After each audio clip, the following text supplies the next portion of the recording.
Prepare to have your sense of reality challenged, because one of the planet's top masters of hyper-realistic sculpture calls Milwaukee home.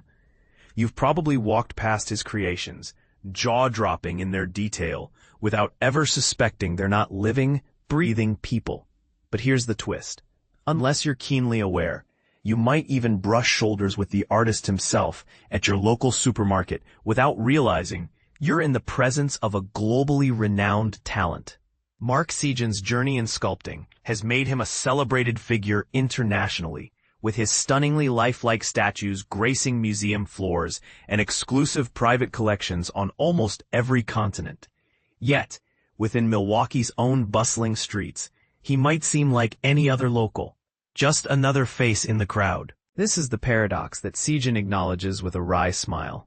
It always seems that the hometown kid, my name is bigger everywhere else in the world. Strangely, he's more famous abroad than right at home, a phenomenon that often sparks conversations about how local communities sometimes overlook their own stars. Should Milwaukee embrace its artistic sons and daughters more enthusiastically? Or is anonymity in one's hometown somehow liberating for an artist? Sijan's Bayview studio is a veritable treasure trove for art lovers and the simply curious alike.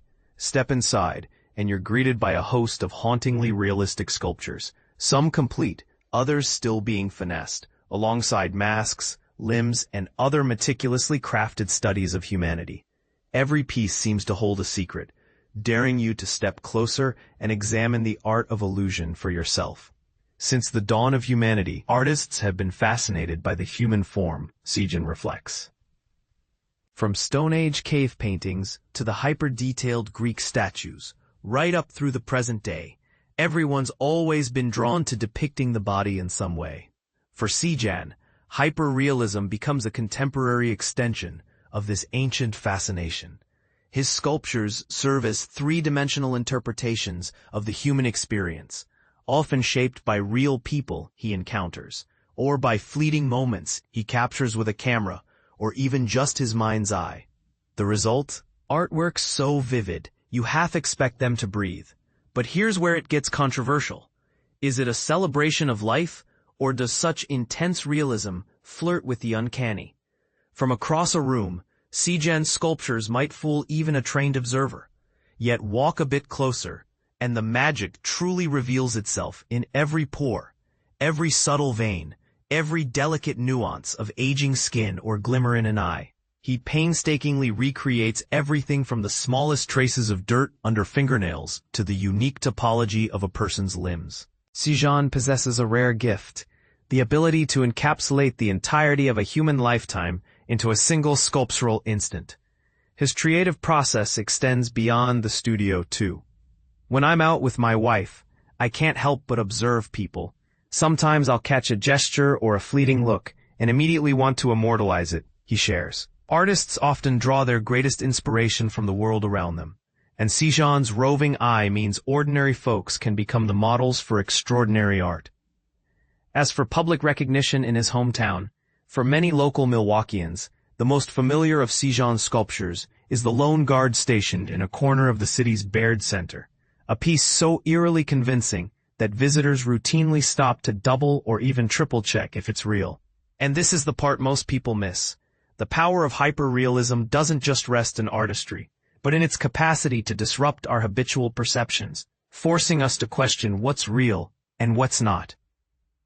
What does it take to create a masterpiece like this? Each of Sijan's sculptures requires between 4 and 6 months of intense labor. A finished statue weighs roughly 50 pounds, and every surface is carefully hand-painted. He employs prosthetics made from medical-grade materials, and for the tiniest details, like replicating the delicate grooves of a fingerprint or the crisscross of skin wrinkles, he turns to specialized dental equipment. Such devotion to realism demands not only technical proficiency, but endless patience and a true passion for the craft.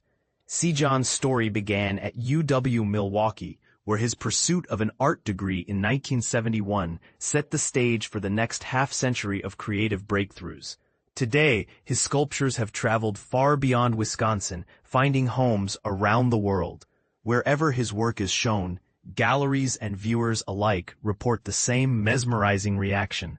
People pause, stare, and silently wait, half expecting these statues to spring to life. So what keeps Sijan motivated after all these years? The thrill of pushing past his own boundaries. I want each new piece to outshine the last, to be completely distinct, and deliver its own message, he explains. And indeed, every sculpture tells a story. Sometimes the narrative is obvious, leaping from the statue's pose or expression.